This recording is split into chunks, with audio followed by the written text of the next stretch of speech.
তেল তো আমরা যথেষ্ট পরিমাণ আছে, কিন্তু দিচ্ছে না কেন? তার মধ্যে তেলও দিচ্ছে না যা চাচ্ছি আমরা, 5 লিটার দিচ্ছে মাত্র। এই কারণে এত বড় সিরিয়াল হচ্ছে। 5 লিটার দিয়ে কদিন চলবে? রাইড শেয়ারিং করলে তো থাকবেই না, একদিনও যাবে না। ভাড়া তো নেই, এক জায়গায় নিয়ে গেলে এক জায়গাতে আবার খালি আসতে হয়, রিটার্ন আসতে হয়।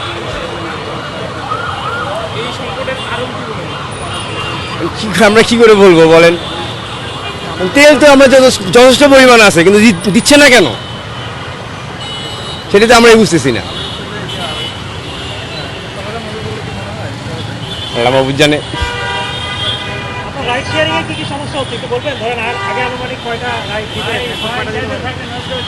ভাই এখন বর্তমানে এমনিতেই রাইড নাই, রাইড খুব কম।